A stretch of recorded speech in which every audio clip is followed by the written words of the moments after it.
Welcome back class 12th।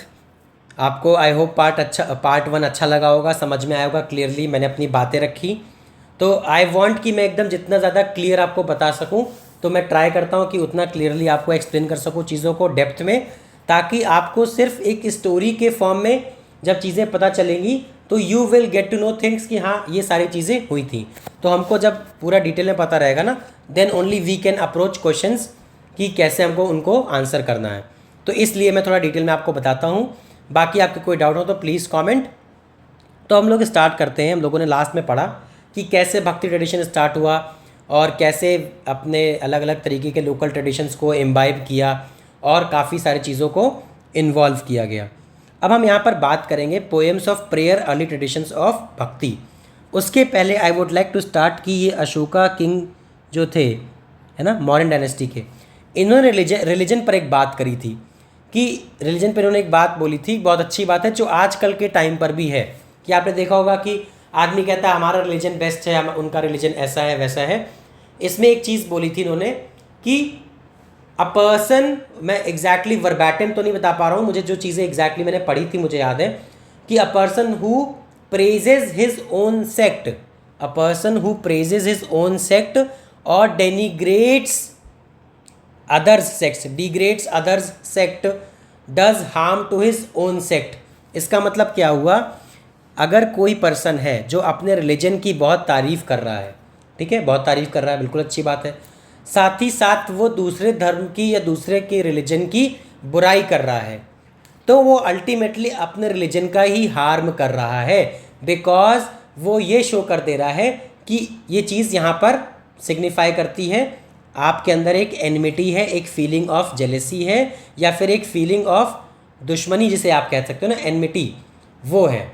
तो आपको क्या करना है, ये चीज़ इसलिए रेलिवेंट है हमारे लिए क्योंकि हमको समझना होगा, जब हम सिर्फ रिलीजन की बात नहीं करते हैं, जब हम बहुत ज़्यादा किसी अपनी भी तारीफ़ करते हैं, दूसरे की बुराई करते हैं, तो हम अल्टीमेटली अपना ही हार्म कर रहे होते हैं। क्यों? क्योंकि ये शो कर देता है कहीं ना कहीं कि जो हमारी एक्चुअल ट्रेडिशन है, हमारे एक्चुअल अपब्रिंगिंग है, वो यही चीज़ सिखाता है कि दूसरे को हार्म करना चाहिए, दूसरे को बुरा भला बोलना चाहिए। जबकि आपको पता है कि हम लोगों के यहाँ, अपने इस हिंदू धर्म की हम बात कर रहे हैं, इसमें हम लोगों के क्या बोला जाता है, धर्म की जय हो, अधर्म का नाश हो, है ना, प्राणियों में सद्भावना हो, विश्व का कल्याण हो, और सब धर्म की जय। आपको देखना है सब धर्म की जय, मतलब ईच एंड एवरी रिलीजन की, सब जो सही कर रहा है, धर्म यहाँ पर सिर्फ रिलीजन की बात नहीं है, धर्म यहाँ पर है कि जो सही कर रहा है वो भी सही है और उसकी भी जय हो। तो आपने देखा ये हमारे यहाँ चीज़ें सिखाई जाती हैं। इसी वजह से जो ये किंग अशोका की लाइन है ये बहुत रिलेवेंट है हमारे लिए, ठीक है। तो आपको इस तरीके से समझना पड़ेगा। सेम काम उस टाइम पर भी था कि अगर मान लीजिए कोई एक भक्ति ट्रेडिशन है, वो अपने आप को प्रमोट कर रहा है ज़्यादा और दूसरे की बुराई कर रहा है, तो अल्टीमेटली वो अपने लिए हार्म क्रिएट कर रहा है। क्यों हार्म क्रिएट इसलिए हो रहा है, क्योंकि उसका ये पर्पस शो हो रहा है कि अपनी अच्छाई बताने के बजाय आप दूसरे की बुराई दिखा रहे हो। समझ में आ रहा है? तो इस तरीके की चीज़ें जब होती हैं तो हार्म अल्टीमेटली उस पर्सन का ही होता है जो ये चीज़ कर रहा होता है, ठीक। जैसे आपने देखोगे स्कूल में पॉलिटिक्स चलती है, बच्चों में, टीचर्स में कई सारी चीज़ें होती रहती हैं।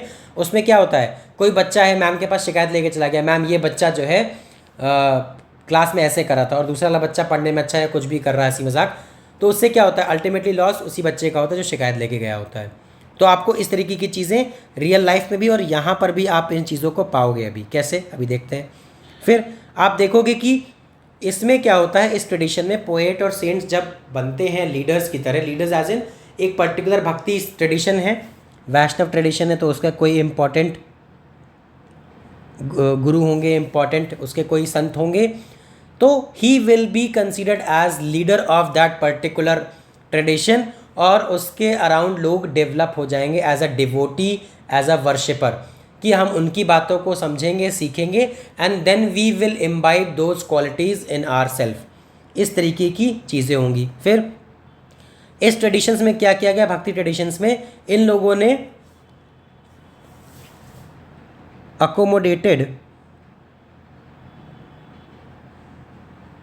accommodated untouchables and women untouchables and women. अभी तक आप देखते आए थे वैदिक ट्रेडिशंस में क्या हो रहा था, अनटचेबल्स को कोई इंपॉर्टेंस नहीं मिलती थी, पूजा पाठ करना अलाउड नहीं था, रिचुअल्स करना अलाउड नहीं था। क्यों? क्योंकि एक तो पहली बात वो लोग अनटचेबल्स कंसीडर किए जाते थे, दूसरी बात वो बहुत एक्सपेंसिव रिचुअल होता था तो ये लोग अफोर्ड नहीं कर पाते थे। साथ ही साथ विमेन को भी चीज़ें मना थी, जबकि स्टार्टिंग में आप देखते हो जब स्टार्टिंग ऑफ द मिलेनिया होता है 1st सेंचुरी के अराउंड, और उससे पहले आप कई सारी चीज़ें देखोगे कि विमेन को एक पावरफुल पोजीशन मिली हुई थी सोसाइटीज़ में। आप इंडस वैली सिविलाइजेशन देखते हो, वहाँ पर भी आप देखते हो कि गॉडेस की पूजा हो रही है और इम्पोर्टेंस मिल रही है। उसके बाद भी आप चीज़ों को देखते हो, जब आयरन एज आता है धीरे धीरे, जब वैदिक रिचुअल्स आते हैं तो आप कई सारे इम्पॉर्टेंट विमेन उनको पाओगे, विमेन सेंट्स को, है ना, लोपा मुद्रा, और इस तरीके से आप उन लोगों को देखोगे कि ये लोग बहुत इंपॉर्टेंट रोल प्ले करती हैं। बट जैसे जैसे टाइम बढ़ता जाता है चीज़ें डाउनग्रेड होती जाती हैं फॉर विमेन, तो इसीलिए अनटचेबल्स और विमेंस के लिए चीज़ें काफ़ी डाउनग्रेड हो गई थी। उसके लिए भक्ति ट्रेडिशंस में उन लोगों ने क्या किया, they involve these people, group of people as well, untouchables and women's, जिनको ये लोग ब्राह्मणिकल फ्रेमवर्क में कंसीडर करते थे इनएलिजिबल। मतलब इन लोगों को इनएलिजिबल कंसीडर किया जाता था फॉर लिबरेशन, कि इन लोगों का लिबरेशन या इन लोगों को मोक्ष नहीं मिल सकता है, जबकि ऐसा कहीं नहीं लिखा है। बट एक होता है जब कुछ लोग पावर ग्रैब कर लेते हैं तो वो पावर को अपने बेनिफिट के लिए यूज़ करते हैं rather than using that power for the benefit of others. Same चीज़ आपका सिर्फ रिलीजन में नहीं, आप पब्लिक स्फीयर में भी देखोगे, पॉलिटिकल पावर में भी देखोगे, ब्यूरोक्रेटिक स्ट्रक्चर में भी देखोगे कि कई लोग ऐसे होते हैं जैसे ही उनको पावर मिलती है, जैसे ही they get something in form of a power या फिर पॉलिटिकल पावर, इकोनॉमिक पावर, वो लोग क्या करते हैं, उससे दूसरों की भलाई करने के बजाय they start using that power for themselves for their own benefit and start exploiting others. इस तरीके की चीज़ें होती हैं। तो जो ब्राह्मणिकल फ्रेमवर्क था उसमें भी ये दोनों लोगों को इंपॉर्टेंस नहीं दी जाती थी कि these people are ineligible for liberation या फिर मोक्ष। तो भक्ति ट्रेडिशन में सबसे इंपॉर्टेंट बात जो हुई, the most important thing in भक्ति ट्रेडिशन वॉज कि assimilation of untouchables and women, assimilation of untouchables and women. इससे क्या होता है, इन लोगों को भी इन्वॉल्व किया जाता है, तो इनको भी एक इम्पॉर्टेंस सोसाइटी में दी जाती है, अनटचेबल्स एंड विमेन। देन फिर आप देखोगे इसमें भक्ति ट्रेडिशंस का दो फॉर्म में डिस्ट्रीब्यूट हो जाता है, दो कैटेगरी में डिस्ट्रीब्यूट हो जाता है भक्ति ट्रेडिशंस में। एक होता है सगुन, ये शगुन नहीं है, ये सगुन है, सगुन, सगुण, अभी आपको बताता हूँ मैं, इसमें हिंदी में भी लिख दूंगा, और निर्गुण। दिस इज नॉट शगुन, शा और गा और ना वाला नहीं है, ये सगुण है, गुण, ये हिंदी वाला, ये वाला है ना, ये वाला। तो इसका मतलब क्या होता है, इसका मतलब होता है गॉड विद एट्रीब्यूट्स, मतलब गॉड के कुछ फीचर हैं जिनको हम लोग देख सकते हैं, ऑब्जर्व कर सकते हैं। और निर्गुण का मतलब होता है फॉर्मलेस, जिनके एट्रीब्यूट्स नहीं है। अब हम इनकी बात कर लेते हैं, थोड़ा सा समझ लेंगे ताकि आपको एकदम ये क्लियर हो जाए अगर डिफरेंस पूछा जाए, so that you can write कि डिफरेंस क्या है। सगुण भक्ति में और निर्गुण भक्ति में डिफरेंस ये था कि इसमें भगवान को हम लोग अपने ही तरीके से देखते हैं। जैसे आपने देखा भगवान विष्णु को, भगवान शिव को हम लोगों ने एंथ्रोपोमॉर्फिक फॉर्म में, मतलब ह्यूमन जैसे होती है बॉडी, उस फॉर्म में भगवान को प्रेजेंट किया पिक्चर्स में, है ना, पेंटिंग्स में, आर्ट में। निर्गुण में क्या होता है, इसमें आप भगवान को फॉर्मलेस मानते हो कि you can not describe what God looks like. तो भक्ति ट्रेडिशन में इस दो तरीके की बातें थी, एक थी सगुण, एक थी निर्गुण, कि भगवान जो है वो एब्स्ट्रैक्ट है, उनको आप डिफाइन नहीं कर सकते हो कि वो इस पर्टिकुलर पर्सन की पर्टिकुलर इमेज में दिखेंगे। कि जैसे आपने देखा भगवान विष्णु हैं या भगवान शिव हैं, तो वो एक इंसान की तरह, पर्सन की तरह शो हो रहे हैं, उनका कोई क्योंकि किसी ने उनको देखा नहीं है। तो जब देखा नहीं है तो सरगुण भक्ति में क्या किया गया, उनको हम लोगों ने अपने तरीके का एक फॉर्म दे दिया। निर्गुण भक्ति में कहा गया कि उनको एक एब्स्ट्रैक्ट फॉर्म है भगवान का, वी कैन नॉट कॉम्प्रीहेंड कि वो एक्चुअली में कैसे हैं, क्योंकि भगवान को आप जब कॉम्प्रीहेंड कर लोगे तो आप फिर इस दुनिया में रहोगे ही नहीं, है ना। तो ये चीज़ आपको पता ही है कि जब मोक्ष मिल जाएगा, you will connect with the supreme being, आत्मा का परमात्मा से मिलन, then you will not be able to tell या फिर एक्सप्लेन एनीवन कि किस तरीके से भगवान दिखते हैं। तो वो चीज़ अलग हो गई। तो निर्गुण फॉर्म में क्या था, विदाउट एट्रीब्यूट्स। सगुण फॉर्म में क्या था, विद एट्रीब्यूट्स, एंथ्रोपोमॉर्फिक फॉर्म में, कि भगवान विष्णु को उनके अवतारों को दिखा दिया, गॉडेस दे और माताओं को दिखा दिया कि इस तरीके से एंथ्रोपोमॉर्फिक, देखिए यहाँ टर्म लिखा भी है, एंथ्रोपोमॉर्फिक फॉर्म्स, मतलब human like forms, human like. और निर्गुण भक्ति बात करती है कि एब्स्ट्रैक्ट फॉर्म ऑफ गॉड था। तो ये सारी चीज़ें इसमें होती हैं। अब हम लोग आते हैं साउथ इंडिया में, स्टार्ट करते हैं, और साउथ इंडिया में we will start with Tamil. तो तमिल में आप देखोगे कि अलवर्स है ना, अलवर्स एंड नैनार्स आप देखोगे। अब यहाँ पर दो चीज़ें हैं, दो तरीके के ट्रेडिशंस हैं भक्ति वाले, जिसमें अलवर और नैनार की बात करी गई है।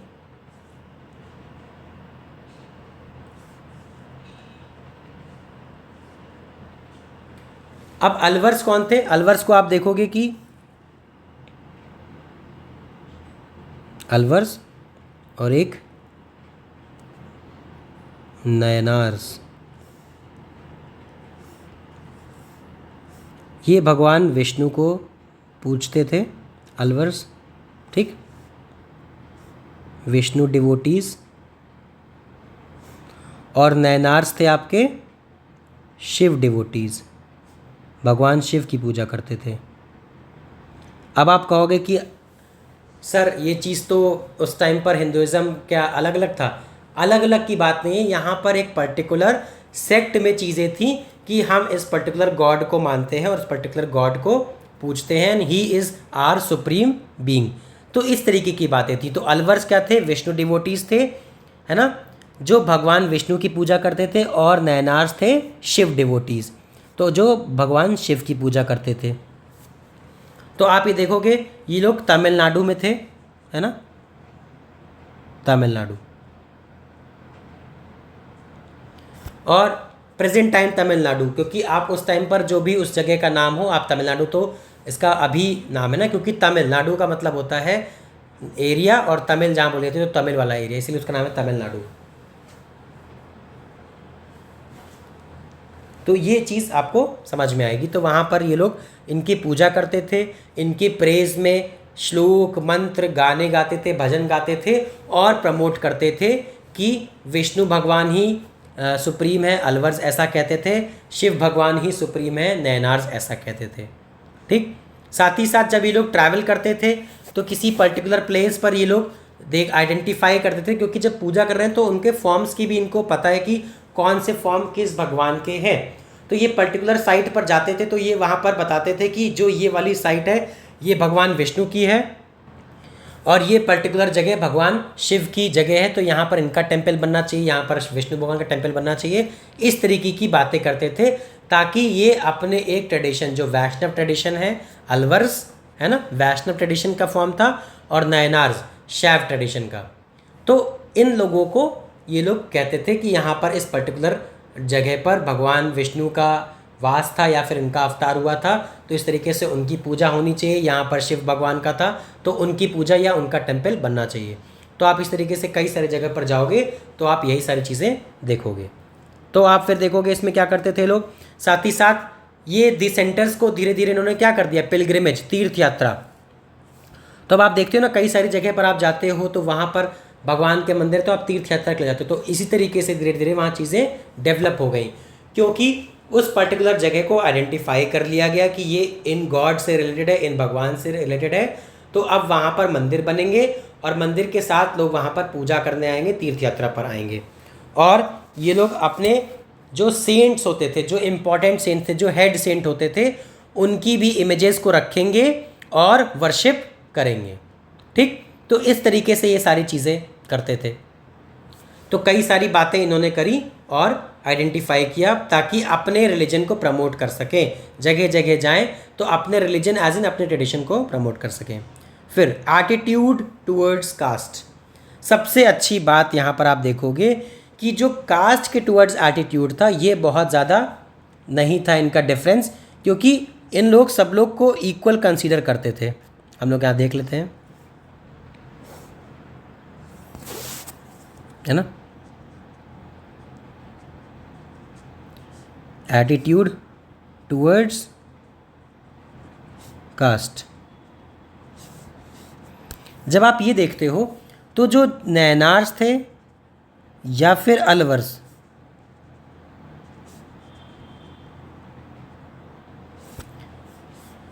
they both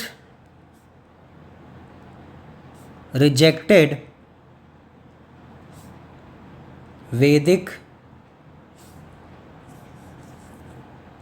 practice and elaborate rituals।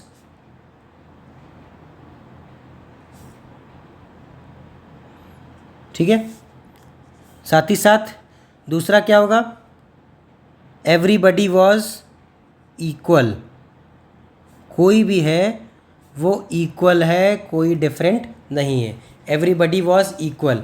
तो did not believe in caste system, did not believe in caste system.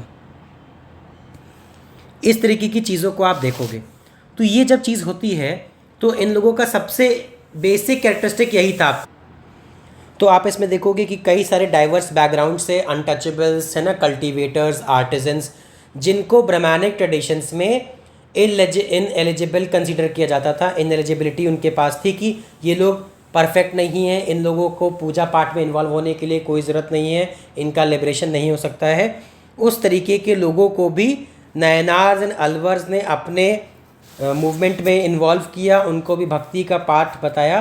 That भक्तिज path is कि आपको सेल्फलेस डिवोशन होना चाहिए, ट्रू लव टूवर्ड्स गॉड होना चाहिए, है ना, और आपको सेल्फ सरेंडर करना है। ये सारी चीज़ें जब आप करोगे तो आप अपने आप भगवान से कनेक्ट हो जाओगे and you won't require elaborate rituals like यज्ञ और पूजा पाठ कई सारे ये लोग करवाते थे। फिर इन लोगों ने एक और चीज़ करी कि जो कॉम्पोजिशंस इन लोगों ने बनाए थे अलवर्स एंड नैनार्स ने, जैसे अलवर्स ने अपने कॉम्पोजिशन बनाई थी नलयीर दिव्य प्रबंधम, अलवर्स की कॉम्पोजिशन थी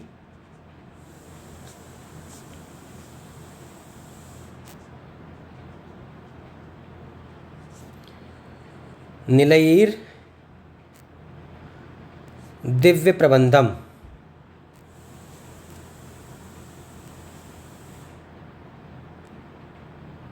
तो इसमें ये लोग क्या करते हैं, इसमें भगवान की प्रेज़ है ना, लॉर्ड विष्णुज प्रेज़, इनकी गाथा लिखते हैं, ठीक है, इनके बारे में लिखते हैं, इनके भजन लिखते हैं।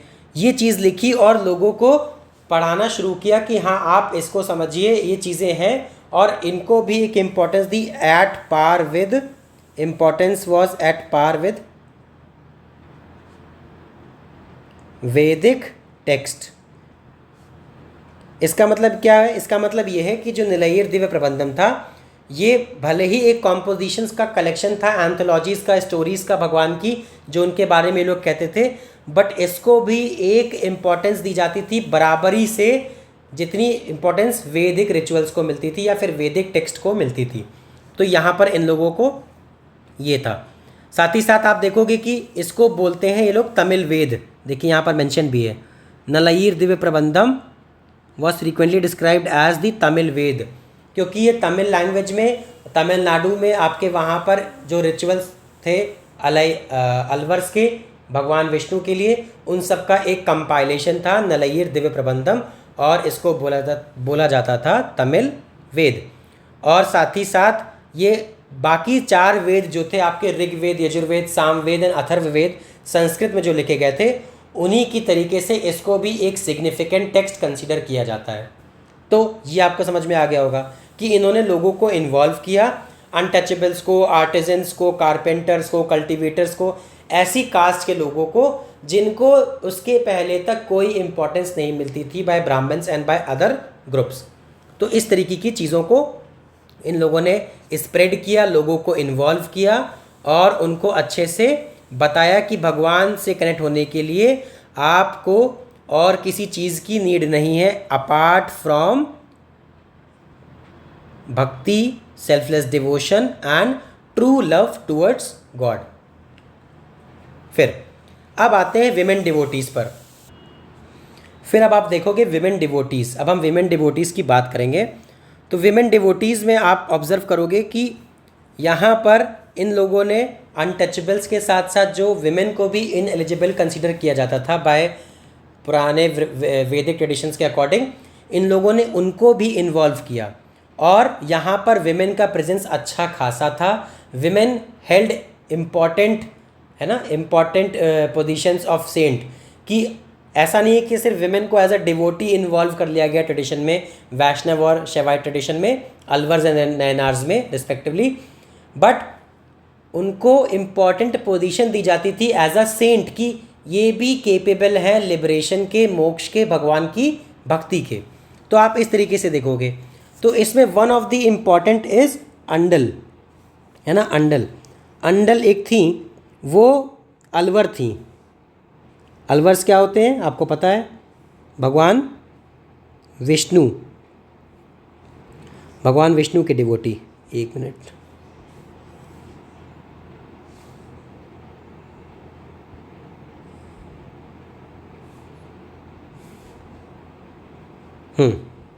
ठीक। अब आप यहाँ पे देखोगे अंडल जो थी, हम विमेन की बात कर लेते हैं। विमेन,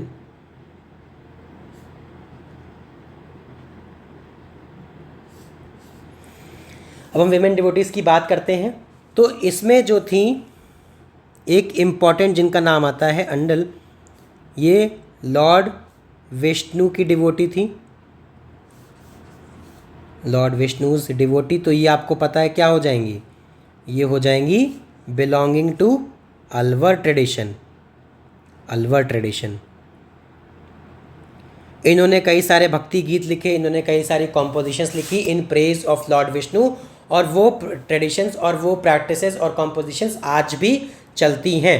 साथ ही साथ आप देखते हो कि उन कॉम्पोजिशन से आपको ये समझ में आएगा कि कितना ज़्यादा डिवोटी भगवान को मानते थे, क्योंकि जब आप उनको समझोगे, उनको सुनोगे, उनको पढ़ोगे, तो आप देखोगे कितने अच्छे वर्ड से उनको डिस्क्राइब करने की कोशिश करी गई है। जैसे आपने देखा होगा, अभी एक रिसेंटली मूवी आई है महाअवतार नरसिम्हा, उसमें भक्त प्रहलाद जब विष्णु भगवान से मिलते हैं, उसके बाद जो आपका गाना आता है ओम नमो भगवते वासुदेवाय नमः वाला, कि तुमने दर्शन दिए अपने प्रिय, तो ये देखिए आप एक वर्ड यूज़ हो रहा है प्रिय। प्रिय मीन्स बिलवेड, बिलवेड जो हमारा सबसे प्यारा हो। तो भगवान के लिए इन्होंने वर्ड कंसीडर किया है, वर्ड यूज़ किया है बिलवेड, कि वो हमारे लिए सबसे प्यारे हैं। तो आप ये देखिए कितना सिंपल सा वर्ड है, बट वो कितनी ज़्यादा इमोशंस एक्सप्रेस कर रहा है। तो उस मूवी में आज के टाइम पे सॉन्ग्स की हम बात कर रहे हैं कि भक्त प्रहलाद गाना ये वाला जो कंपोज जो गा रहे हैं, भजन गा रहे हैं कि तुमने दर्शन दिए अब अपने प्रिय। तो भगवान को when we are talking in such a love वाली लैंग्वेज में, प्यार से, तो आप देख सकते हो कितना ज़्यादा डिवोशन शो करता है ये। तो सेम तरीके से अंडल के जब आप कॉम्पोजिशंस पढ़ोगे तो उसमें भी यू विल ऑल्सो फाइंड कि कितना ज़्यादा डेटी के लिए, भगवान के लिए उनके अंदर प्यार था, जो उन्होंने अपनी कॉम्पोजिशंस के थ्रू एक्सप्रेस किया। फिर एक और थी कराईकल अमैयार, ठीक है, कराईकल, कराईकल है ना, हाँ, डबल के।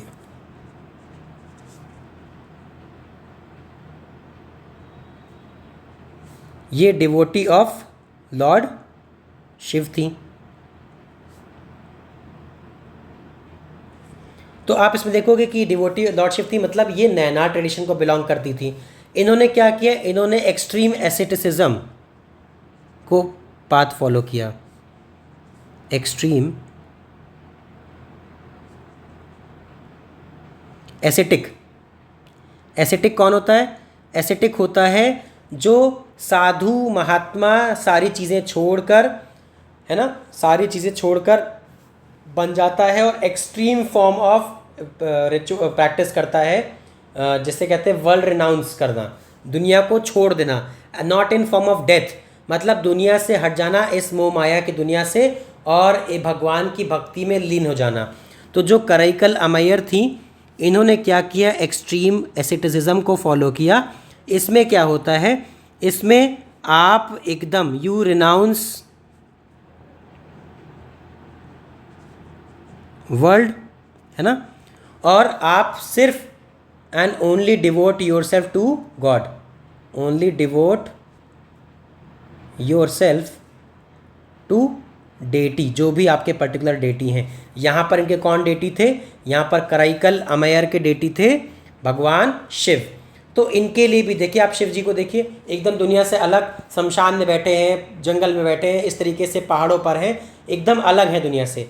सेम तरीके से इन्होंने भी उस चीज़ को अपनाया और वर्ल्ड को छोड़ दिया और भगवान की भक्ति में लीन हो गई। फिर आप देखोगे उनका सिर्फ गोल क्या था कि हमको इनकी पूजा करनी है, हमें अब दुनिया से कोई मतलब नहीं है, हम दुनिया में इन्वॉल्व नहीं होंगे, हमें सिर्फ भगवान के साथ कनेक्ट होना है। तो आप जब इनकी कॉम्पोजिशंस देखोगे तो वो नैनार ट्रेडिशंस में आपको मिलेंगी। तो आप ये सब चीज़ देखो कि जब विमेन थी, जो पहले विमेन को क्या होता था, पहले विमेन वर एक्सपेक्टेड कि हाँ ये सारे काम करेंगी, ये सारे काम करेंगी। देखिए यहाँ पर लिखा है these women around their social obligations. तो विमेन वर एक्सपेक्टेड कि ये घर के काम करेंगी, बच्चों को बड़ा करेंगी, फैमिली को संभाल के रखेंगी, चीज़ों को, आदमी बाहर काम करने जाएंगे या फिर चीज़ों को देखेंगे बाहर के पर्सपेक्टिव से, विमेन का काम है घर को संभालना। ये अंडल हो गई, आपकी कराईकल अमैयर हो गई। इन लोगों ने उस टाइम के जो ट्रेडिशंस थे, सोशल ऑब्लिगेशंस जो विमेन पे होती थी, उन चीज़ों को साइड लाइन करके एक पेट्रियार्कल जो नॉर्म चलता था उसको ब्रेक किया और अपनी एक अलग पहचान बनाई। They painted a picture different from societies expectation. They wanted to show something that women are also capable of liberation, women are also capable of being a devotee of a god, जिसका उनको एक रास्ता मिला इन form of भक्ति tradition. भक्ति tradition में भी उनको अलवर्स एंड नैनार्स के फॉर्म में यू सी कि इन ट्रेडिशंस ने इन लोगों को एक प्लेटफॉर्म दिया that you break all the societal chains, patriarchal norms और फॉर विमेन जो बनाए गए हैं, and you break free from all the shackles and make name for your self as a saint, as a liberator, as a devotee of Vishnu भगवान and Shiv जी। तो इस तरीके से आप देखते हो कि किस तरीके से इन लोगों ने चीज़ों को चेंज किया, कि जो एक्सपेक्टेड था उससे अलग इन लोगों ने काम किया। तो पेट्रियार्कल नॉर्म्स को इन लोगों ने ब्रेक किया। तो अब आप यहाँ पे देख सकते हो, जैसे आप ये चीज़ देख भी रहे हो, इनकी कराईकल अमैयर की पोएम थी जहाँ पर ये अपने आप को डिस्क्राइब करती। तो आप इसको पढ़ोगे तो आप इसमें पाओगे कि इन्होंने अपने आप को डिस्क्राइब किया है एकदम ऑपोजिट जैसा विमेन को होना चाहिए था according to society at that point of time. Inverted quotes में बात कर रहा हूँ मैं। तो आप देखो कि इन्होंने अपने आप को अलग तरीके से, आप देखोगे अगर डेमोनिक फेस की तरह इन्होंने अपने आप को डिस्क्राइब किया है कि डेमोनिक फेस है और हम विमेन जैसी ट्रेडिशंस होनी चाहिए उससे डिफरेंट है। तो इसका सिर्फ पर्सपेक्टिव ये था कि हम जो नॉर्मल ट्रेडिशंस हैं उससे अलग हट के काम करेंगे, हम उन चीज़ों में बंद के काम नहीं करेंगे। ठीक है, तो ये आपको आई होप समझ में आ गया होगा। अब इसके बाद हम लोग रिलेशंस विद द स्टेट आगे देखेंगे कि कैसे जो ट्रेडिशंस थे इनका अलग अलग स्टेट से, मतलब किंग से कैसा रिलेशन था, क्या इनको ग्रांट्स मिलते थे, क्या चीज़ें थी, वो हम अगले पार्ट में देखेंगे। आई होप आपको ही समझ में आ गया होगा। Thank you class, have a wonderful day. और कोई चीज़ हो फिर से मैं आपसे कहता हूँ कमेंट करते रहना, so that I can improve on my content जो आपको मैं डिलीवर करता हूँ। And if you want I can also make classes इसी में ही, कि मैं आपको पूरा इंग्लिश में एक्सप्लेन करता रहूँ या फिर पूरा हिंदी, मतलब अभी हिंदी मिक्स तो चलता ही है, बट इफ़ यू वांट तो इंग्लिश में भी पूरा कंटिन्यू कर सकते हैं। ठीक है, thank you class, have a wonderful day. हम लोग नेक्स्ट क्लास में मिलते हैं अब।